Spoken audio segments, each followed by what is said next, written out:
আসসালামু আলাইকুম বন্ধুরা। হাই, আমি রেজিয়া। আমার এই ছোট্ট সংসারে তোমাদের অনেক অনেক ওয়েলকাম জানিয়ে আজকে আরও একটা নতুন ভিডিও শুরু করছি। আশা করছি তোমরা যে যেখানে আছো ভালো আছো, সুস্থ আছো। আমরাও বেশ ভালো আছি।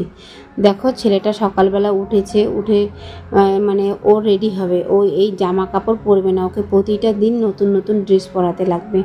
কেন জানি এরকমটা হয়ে গিয়েছে। রাত্রেবেলা মানে হিসু করে দিয়েছে, সমস্ত কিছু ধুয়ে রোদ্রে দিয়ে দিলাম। মানে বেড কভারটা ধুই নেই, বেড কভারটা সার্ফ দিয়ে ফুলিয়ে রেখেছি। যে ভিতরের খ্যাতাটা ছিল সেই খ্যাতাটা আর কি রোদ্রে দিয়ে দিয়েছি। আর এদিকে প্রচণ্ড ছেলে কান্না করছে, ওকে একটু শান্ত করালাম। তো না কেন জানি কয়েকটা দিন ধরে এরকমই করছে। ওকে নতুন কাপড় জামা পরাতে লাগবে, তারপরে নাকি ও মানে ঠিক থাকে।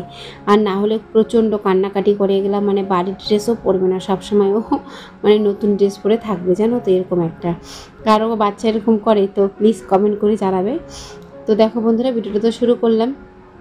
তোমাদের কাছে একটা রিকোয়েস্ট, যারা ভিডিওটা শুরু করেছো তো প্লিজ একটা লাইক দিতে ভুলে গিয়েছো, একটা লাইক করে দাও আর কন্টিনিউ করার চেষ্টা করো। আর তোমরা প্লিজ ছোট্ট করে একটা কমেন্ট করে যেও। তোমাদের কমেন্ট পেলে আমি অনেকটাই মোটিভেট হই ভিডিও করার জন্য। অনেক আপুরা আমাকে কমেন্ট করে যে মানে বন্ধু করতে, অবশ্যই করব। তোমরা যদি একদিনই একটা ভিডিও দেখে কমেন্ট করে চলে যাও, সেভাবে তো করা যায় না। না, প্রতিটা দিন বা 2-3 দিন ভিডিও দেখবে, তারপরে তো বন্ধু করতে হবে। আর সেরকম তো সময় সাপেক্ষরও ব্যাপার। সবাই ভিডিও করে বাচ্চা নিয়ে, আমিও একটা ভিডিও করি বাচ্চা নিয়ে। সবাই বুঝতে লাগে আর কি, সবটাই সবাইকে।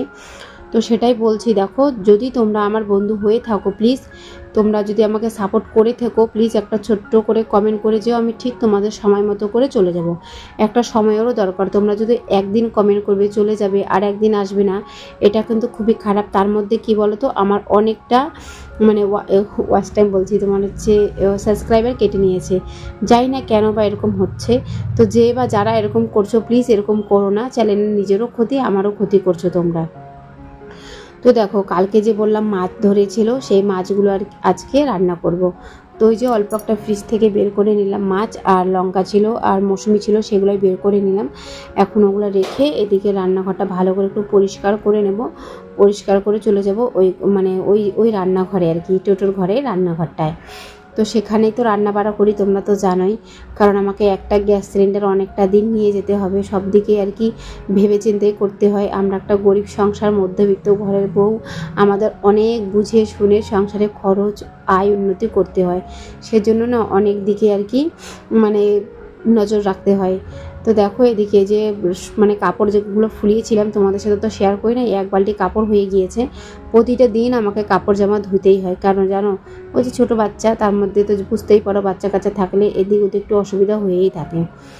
তো দেখো এদিকে এখন এই যে মানে রান্নাঘরটা, টোটোর ঘরটা খুলে নিচ্ছি। প্রতিটা দিন কিন্তু এত বড় মানে এতটুকু জায়গা খুলে রেখে আমি রান্না করি। তো তোমাদের সাথে কিন্তু প্রতিটা দিন এভাবে করে আমি শেয়ার করি না, আজকে শেয়ার করলাম। কারণ কি বলো তো, ওখানে যদি না খুলে রেখি তো মানে আমার ছেলেও তো এখানে বারবার এদিক দিয়ে আসা যাওয়া করে, আর এদিক দিয়ে আসা যাওয়া করলে যে জলগুলো নষ্ট করে দেয়। তার মধ্যে আমিও গরমের মধ্যে রান্না করব, একটু জানলা তো খুলি, আর মানে গেটটা যদি খোলা থাকে না অনেকটা আর কি হাওয়া আসে, তো সেজন্য। আর এদিকে সমস্ত জিনিসপত্রগুলো সুন্দরভাবে গুছিয়ে নিলাম। আমি যে কোনো একটা কাজ কি বলতো ভালো করে গুছিয়ে করারই চেষ্টা করি, জানি আমারও সুবিধা হয়, আর করতেও জানি আমারই সুবিধাটা হয় আর কি, আর দেখতেও জানি ভালো লাগে, সেজন্য। আর তাড়াতাড়ি জানি হয়ে যায়। তো এদিকে এই যে এখন উনান বলে, কেউ চুলা বলে, কেউ আবার আঁকা বলে, তো আমরা চুলা বলি। তো চুলার থেকে আর কি অনেকগুলো ছাই বের করে নিলাম। সেই ছাইগুলো দিয়ে কিন্তু আমি বাসন মাজি। এখানেও কিন্তু আমার সার্ফ সাবানটা কিন্তু লাগে না। ও এভাবে করে কিন্তু আমরা টাকা ইনকাম করতে পারি। এক তো গ্যাস বাঁচে, তারপরে আবার সাবানও লাগে না। এই যে উনানে রান্না করলে উনানে রান্নাও টেস্ট হয়। অনেক বুদ্ধি আছে, মানুষ যদি একটু বুদ্ধি করে চলে না, সংসারটা কিন্তু অনেকটাই সুন্দর আর অনেকটাই ভালো লাগে। তো এদিকে এখন এই যে চাল ধুয়ে দিলাম, গ্যাস বলছি উনুনটা মানে ওই জ্বলেও গেল, জলটাও হালকা গরম হয়ে গিয়েছে, দিয়ে দিলাম আর কি। কারণ এদিকে চালগুলো দিয়ে সবজিপাতি যা আলু ঠালু কাটার আছে সেগুলো কাটবো। আর আজকে একদমই সিম্পলই রান্না করব, কারণ প্রতিদিন মানে তো সিম্পলই রান্না খাওয়া দাওয়াটা করছি। আর এখন একটু সমস্যার মধ্যে দিয়েই আছি, অনেক কয়েকদিন ধরেই তোমাদের বলছি যে সমস্যা তো মানে দুনিয়া আমাদের শেষ হবে না যতদিন জিন্দা আছি। তো ঋণ ধার টাকা পয়সা এগুলো তো আমাদের থাকবেই না। তো সেটাই আর কি, অনেক সমস্যা নিয়েই আর কি সংসারটা করতে হয়। তো ডালও এদিকে হয়ে গিয়েছে, ভাতও হয়ে গিয়েছে, আর আলু সিদ্ধ দিয়েছি কিন্তু আজকে আমি। তো আলুটা আগেই সিদ্ধ করেছি, তোমাদের সাথে শেয়ার করা হয় নাই, তো ডালের মধ্যে দিয়ে নিয়ে আগেই সিদ্ধ করে নিয়েছি। আর এদিকে কিন্তু আজকে ডাল, আলু সিদ্ধ আর হচ্ছে মাছের একটু মানে আলু দিয়ে আর কি তরকারি করব। তো দেখো আমি কিন্তু এদিকে আলুগুলো কেটে নিয়েছি, তো তোমাদের সাথে শেয়ার করি নাই কারণ আমি তো বসে থাকি না, এদিকে সবজি মানে রান্না বসিয়ে এদিকে কিন্তু আমি কাজকর্ম করতেই থাকি। তো দেখো মাছগুলো দিয়ে দিলাম আর কি অল্প অল্প করে, আর কি সুন্দর না মাছগুলো। আর এই নদীর মাছ খেতে কিন্তু অনেক টেস্ট, জানো তো, অল্প একটু রান্না করেই কিন্তু মানে ঝোল দিয়ে খেলেই কিন্তু অনেকটা মানে তৃপ্তি হয়ে যায়। মানে নদীর মাছের টাটকা মাছ, তার মধ্যে টেস্টটাই কিন্তু একদমই আলাদা হয়ে যায়। তো যারা খাও তোমরা তো সেটা জানোই। আর কিনা মাছ আর নিজের হাতে ধরা মাছ অনেকটাই আর কি ডিফারেন্স আছে, আর অনেকটা টেস্টেরও ব্যাপার আছে। এদিকে দেখো খিদা পেয়ে গিয়েছে, শ্বশুরকে বললাম, তো বললো কি একটু ছাতুর গোল করো। তো যে দুজনে মিলে আর কি শ্বশুর আর আমি খাবো, আর ছেলেকে ভাত খাইয়ে দিয়েছি ডাল সিদ্ধ দিয়ে আর কি। তো ওদিকে শ্বশুরকে দিয়ে দিলাম, এদিকে আমিও খাবো, মানে খেয়ে নেবো আর কি, আমি গামলার মধ্যেই খেয়ে নেবো। তো এখন আবার যাব গ্লাস আনতে, তো শ্বশুরকে গ্লাসের মধ্যে দিয়ে দিলাম। আর এদিকে এখন আলুগুলো ভেজে নিলাম, মাছগুলো ভেজে নিয়েছি। আর সত্যি কথা আজকে মাছটা এতটা মানে কারাভাবে ভাজলাম যে আমার ছেলেটা খাবে, কিন্তু গো আজকে না মাছগুলো খাই নেই। অন্যদিন খায় কিন্তু আজকে খাই নাই, যখন আমরা রান্না করেছি তরকারির মধ্যে দিয়ে আবার খেয়েছে। আর অল্প কয়েকটা দিয়েছি কাঁচা, মানে কাঁচা বলতে সরি মানে ভাজা আর কি, তো সেটা খায় নাই ও। তো যাক, না খেলে আর কিছু করার নেই। এদিকে দেখো আমি এখন মশলাটা করে নিচ্ছি ভালো করে আর কি কষিয়ে। আর আমি কিন্তু মশলাটা প্রায় আমি এভাবে করে কষাই, আর যাই না কে কীরকম করে কষাও। আর পাঁচফোড়ন দিয়ে দিয়েছি, শুকনো লঙ্কাটা আমি এক সাইডে রেখেছি, একদমই ভুলে গিয়েছি। পরে যখন সমস্ত মানে বাসন এই যে সামানগুলো যে আছে, সামানগুলো মানে যে তোমার হচ্ছে মশলার কৌটা কাউটিগুলো আছে, তখন উঠাতে রাখতে যাই, তখন আর কি দেখি যে ওখানে সাইডের মধ্যে পড়ে আছে। তো কীটা খারাপটা লাগলো বলো তো। তো যাক, কাঁচা লঙ্কা দিয়ে রান্না করেছি, আর হালকা অল্প একটু শুকনো লঙ্কা অ্যাড করেছি। বেশি একটা কাঁচা লঙ্কা মানে শুকনো লঙ্কা দিই না, কারণ আমার ছেলেটাও খায় সেজন্য আর কি। এদিকে রান্না বসিয়ে তো আর বসে থাকা যাবে না, কাজকর্মগুলো অল্প অল্প করে কমপ্লিট করেই নেই, নাহলে তো আর ভালোও লাগবে না। তো সেজন্য অল্প অল্প করে এই যে কাজগুলো কমপ্লিট করে নিলাম। তো কমপ্লিট বলতে কি, যে রান্নাবাড়ি কিন্তু প্রায় হয়ে গিয়েছে। আর এত গরম, সত্যি আমাদের এই টিনের ঘরে কিন্তু থাকা অসম্ভব ব্যাপার হয়ে যাচ্ছে, মানে ওরা থাকতেই পারছি না। ভাবছি যে কখন রান্না করবো আর কখন ঘরটা থেকে আমি বের হব। তো আমি কিন্তু ছেলেকে আজকে খুব কমই এনেছি এই ঘরের মধ্যে। আর ও না কেন জানি এত কয়েকদিন ধরে এত দুষ্টামি করছে, আমার না খুব একটা রাগ উঠছে, জানি না ও কেন এরকম করছে, মানে চিড়চিড়াপান হয়ে গিয়েছে, কেমন জানি একটা করছে, আমারও খুব খারাপ লাগে জানো তো। আমি চাই যে আমার বাচ্চাটা একটু ভালো করে থাকবে, খাবে, ঘুরবে, তো না সেরকম একটা নাও জানি কেমন মানে খিটখিটি টাইপের হয়ে গিয়েছে। ওকে যেমন খাইয়ে দিলাম, খাইয়ে চলে গেল, সবসময় না কান্নাকাটি করছে, কেন জানি কেমন একটা হয়ে গিয়েছে, আমার না ভালো লাগছে না।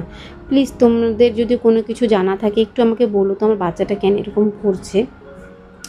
সকালবেলা তো তোমাদের দেখিয়েই দিলাম যে ও কেন এরকমটা করছে, দেখছে ও জামার জন্য এরকম করছে। আরও অনেক অনেক সময় অনেক জেদ করে, তো জানি না কেন এরকম করে বাচ্চাটা আমার। তো দেখো এদিকে রান্নাবাড়ি তো হয়ে গিয়েছে, ডাল আর মাছের তরকারি আর আলু সিদ্ধ করেছিলাম। আলু সিদ্ধটা একদম অফ ক্যামেরায় করেছিলাম। আর সত্যি এইভাবে কিন্তু খেতে অনেকটাই ভালো লাগে। আর আলু তো মানে বেশি দেখা যাচ্ছে, মাছ একটু কম দেখা যাচ্ছে, কি করবো বলো, একটু বুদ্ধি করে তো চলতেই হবে বলো। তো সেজন্য আর সব দিকে একটু বুদ্ধি করেই চলতেই হবে। তো দেখো এদিকে যে গাছগুলো কেমন একটা হয়ে গিয়েছে। আর এই গাছটা তো ওই যে মানি প্ল্যান্ট গাছটা বড় বড় পাতা দেখছে না, সেটা কিন্তু ওই যে মাটির থেকে নিয়ে এসেছি। তো গাছটার মানে পাতাগুলো কি বড় হয়েছে, দেখতে কি ভালো লাগছে না। এখন আমি বিছানাপাটিগুলো গুছিয়ে নেব, কারণ ওই যে সকালবেলা উঠিয়ে রেখেছিলাম, এখন শুকিয়ে গিয়েছে। আর এই চাদরটা এখন বিছাবো, হলুদটা এখনও পর্যন্ত আমার ধোয়া হয়নি জানো তো, তো সেটা এখন আর কি ধুবো পরে।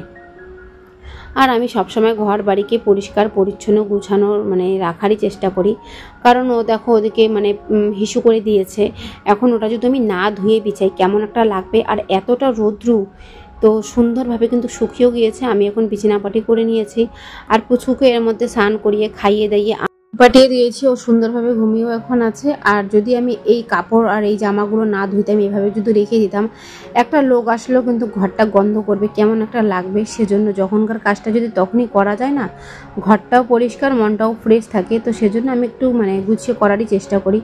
এত গরম লাগছে বললাম না, আর কাজ করতে পারছি না, মনে হচ্ছে কি মনে হয় একটা এসি লাগিয়ে নেই এই টিনের ঘরটাতে, এতটা মানে কষ্টটাও হচ্ছে আমার মানে থাকতে আর কাজ করতে।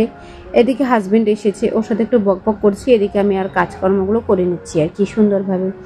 ও কিন্তু আমার অনেক কাজে হেল্প করে, তো আজকে আর তেমন কোনো কিছু কাজ নেই, তো সেজন্য আর কি দাঁড়িয়ে বকবক করছে। আর বাসনপত্র শুধু মনে হয় মাজার আছে, তো সেগুলোই মাজবো। তো দেখো কী জানি বকবক করছি জানি না।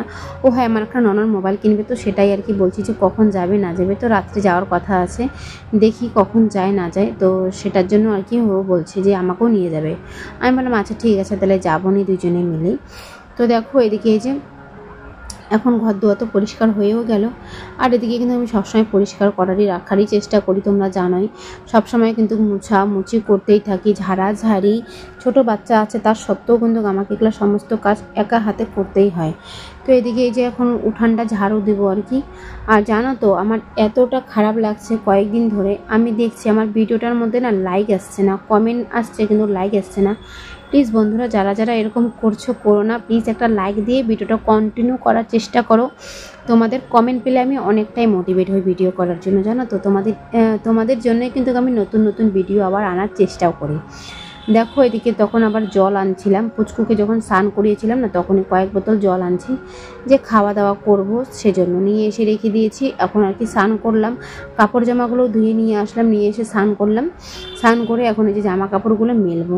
আর এই যে দুইটা লোক যাচ্ছে, একটা গেল, এই যে একটা। তো আমি না প্রথমে ভাবলাম কি এগুলো আবার কোথাকার লোক রে ভাই, কেমন মানে হয় নেপালি একটা, মানে হয়তো বাইরের থেকে আসছে আর কি।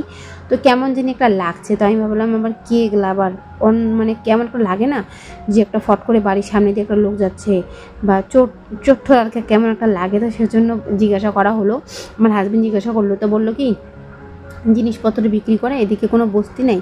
তো আমার হাজবেন্ড বললো না, এদিকে কোনো তো বস্তি নেই, আর এখানে তো টাউন। ওই বস্তি আছে ওই যে ওই পারে, আমাদের নদীর ওই পারে বস্তি আছে, আর ওই পারেই জিনিস নেবে, এদিকে তো নেবে না। এখানে সব মানে মানুষ বাজার থেকেই নিয়ে আসে, এখানে তো টাউনে আর কি, যে আমরা যে আছি সেটা কিন্তু একদমই টাউনের মধ্যেই পড়ে আর কি। তো স্নান হয়ে গেল, এখন খাওয়া দাওয়াটা করে নিব। তো খাওয়া দাওয়ার মেনু তো তোমরা জানোই, ডাল সিদ্ধ আর হচ্ছে মাছ। তো ভিডিওটা তোমাদের কেমন লেগেছে অবশ্যই কমেন্টের মাধ্যমে জানাতে ভুলো না। তোমরা সবাই ভালো থেকো, সুস্থ থেকো। কালকে ঠিক দুপুর আরও 2টোর সময় দেখা হচ্ছে। আল্লাহ হাফিজ, টাটা।